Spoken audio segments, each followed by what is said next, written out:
Hay cuestiones a las que nunca se puede decir que no. Eso es lo que pensó Rosa López cuando le propusieron ser subdelegada del Gobierno en Salamanca. La semana pasada tomó posesión en sustitución de Encarnación Pérez, fallecida el pasado verano. Lo hacía con un discurso en el que destacaba la importancia de facilitar la accesibilidad a los servicios públicos, la necesidad de acabar con los bulos y mentiras y de mejorar las comunicaciones. Rosa López se muestra muy ilusionada en esta nueva etapa, en la que uno de sus objetivos será la colaboración entre las administraciones para facilitar la comunicación de Salamanca, así como mejorar la calidad de vida de los salmantinos. De todo ello hablará hoy Rosa López, subdelegada del Gobierno en Salamanca. Supongo que hay cuestiones a las que nunca puedes decir que no, y esta sería una de ellas. En estos días mucha gente me ha parado por la calle, sobre todo personas mayores. No nos olvidéis que tenemos muchos problemas. Hay que volver a una sociedad en paz, en concordia. El último día que estuve trabajando me hicieron llorar, aparecieron con un ramo enorme de flores, fueron parte de ellos a la toma de posesión y bueno, la verdad es que sigo whatsappeándome con ellos, cada día me mandan mensajes. Es un gran reto porque esta provincia llevaba ya unos cuantos meses sin subdelegada, con una subdelegada occidental. Entonces, bueno, es un gran reto, hay muchísimas cosas por hacer y ahora es un poco una vorágine.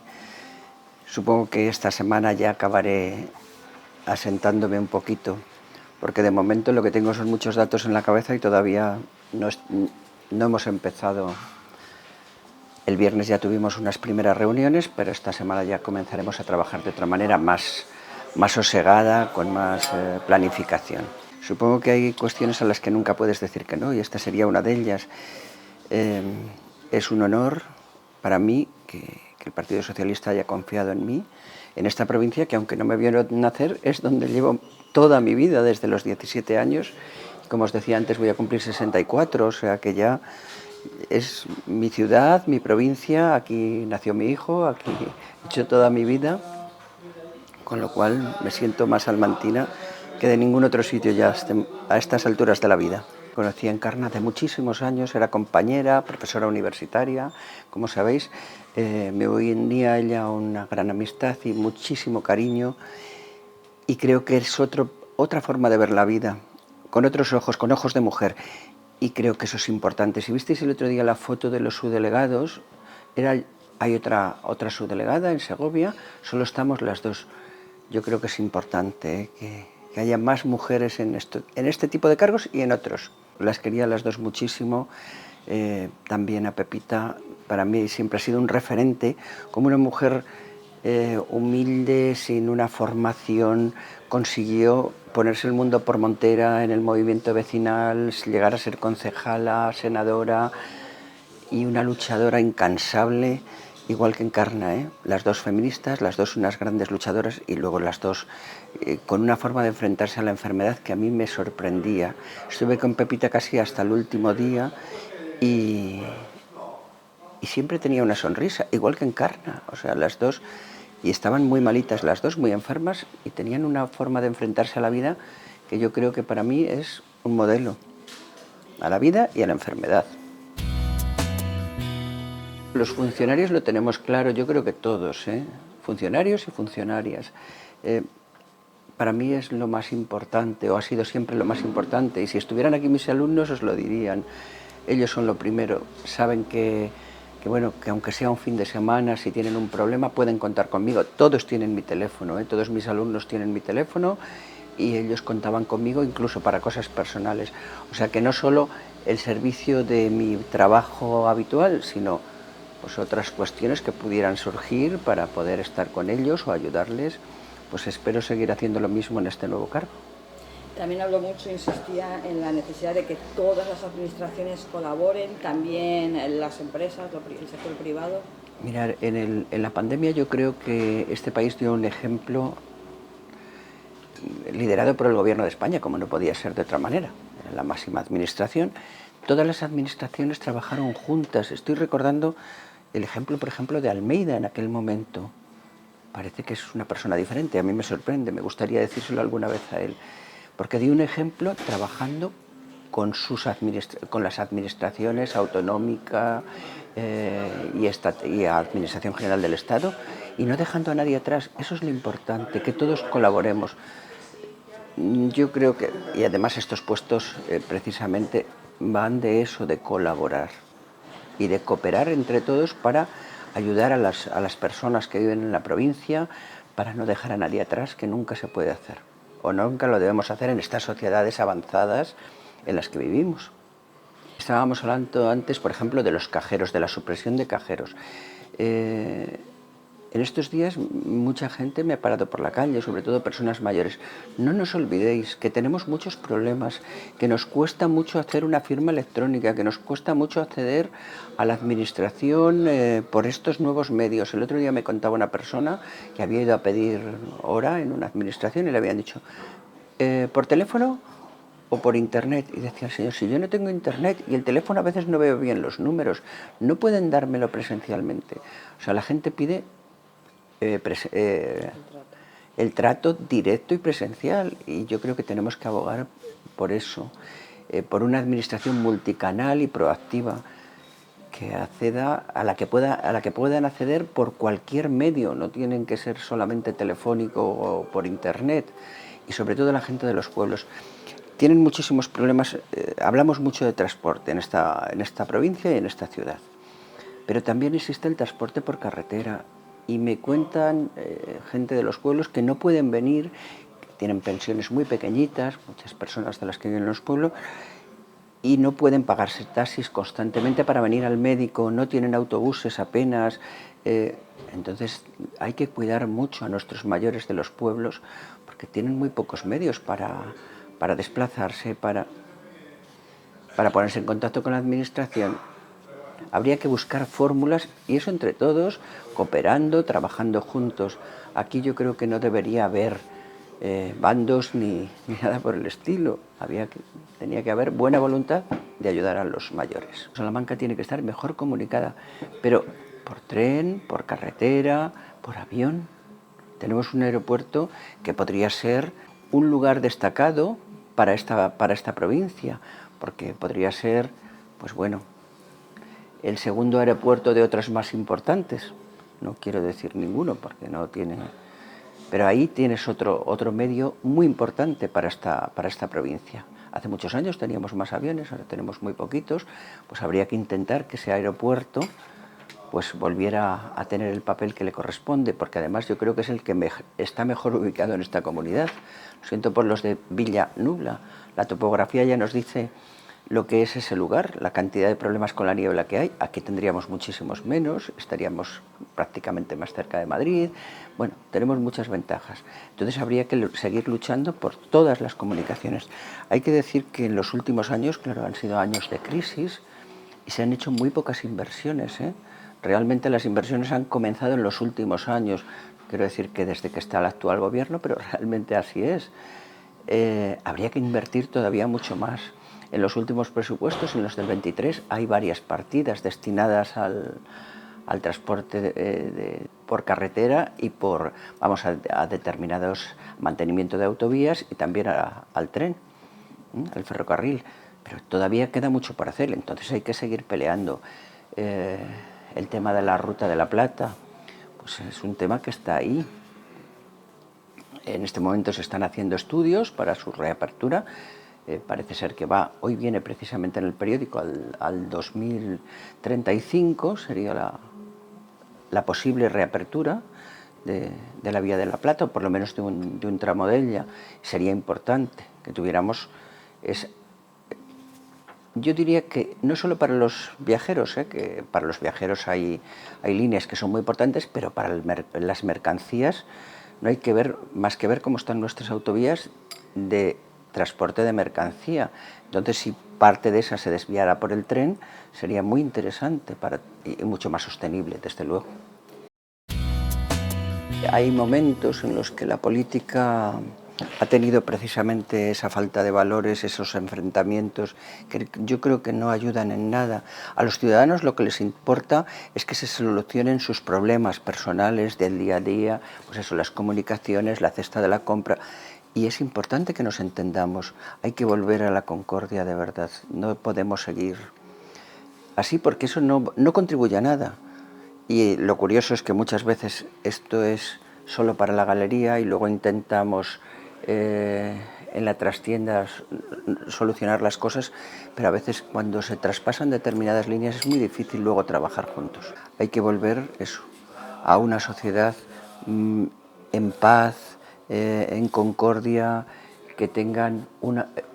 Porque a veces estas dinámicas se trasladan a la sociedad civil y eso no es positivo. Por mi trabajo siempre he estado en contacto con la gente joven. Ellos sí están al día de la política, sí tienen opinión. De todas formas, ellos se quejan de que no se les escucha desde el mundo de la política. Ellos tienen una visión de la vida más pacifista, más ecologista, diferente, y piensan que no les siguen, que los políticos no les seguimos. Yo creo que no, que se hace esfuerzos por escucharles, pero a lo mejor hay que hacer muchos más esfuerzos, porque si las cosas estuvieran bien no necesitaríamos estar haciendo esfuerzos y trabajando por cambiar las cosas, y yo creo que tenemos que intentar mejorar. Os contaba antes que primero estudié historia. Una de las primeras asignaturas que yo tuve era una de crítica de fuentes, igual que vosotros en periodismo tendríais alguna similar, para discernir lo que es cierto, de lo que está manipulado o es falso, ver qué fuentes son más fiables. No voy a citar aquí fuentes, pero claro, el National Geographic no es lo mismo que un medio divulgativo sobre medio ambiente, evidentemente. O una tesis doctoral no es lo mismo que un cotilleo de última hora. Entonces, aprender a discernir esas cuestiones, que la sociedad sea más crítica, pero además menos influenciable, que tenga sus propias fuentes, que nosotros los ciudadanos muchas veces nos centramos únicamente en aquellos medios que dicen lo que nosotros ya pensamos. Eso no debe ser así. Deberíamos poder informarnos en todos los medios para poder tener una visión más amplia, más crítica, más analítica. Eso se consigue evidentemente con una formación a la ciudadanía. ¿Pero cómo? Desde la educación, desde los niveles educativos más básicos. Siempre nos decían eso, antes de hablar piensa, cuando eras pequeño, ¿no? Pues en las redes sociales se piensa poco, muchas veces se sueltan exabruptos, luego la gente se arrepiente. Yo creo que es importante pensar las cosas y sobre todo el respeto entre las personas. A veces se hace muchísimo daño y no tiene sentido que se haga tanto daño a los demás por defender una idea. No es lo mismo que la defendamos verbalmente, que dices, ah, no, mira, me he equivocado, vamos a seguir hablando. Lo que está escrito queda y a veces es muy difícil volver atrás. Entonces las redes sociales tienen ese peligro. Tienen otras bondades, no podemos negarnos a todos los avances, pero tienen también sus peligros, por supuesto. Nosotros nos jubilamos con 70 años, pero muchos se han prejubilado y entonces en los últimos años he visto como muchos de mis compañeros se iban, pero a mis alumnos les echo mucho de menos. El último día que estuve trabajando me hicieron llorar, aparecieron con un ramo enorme de flores, fueron parte de ellos a la toma de posesión y bueno, la verdad es que sigo whatsappeándome con ellos cada día, me mandan mensajes.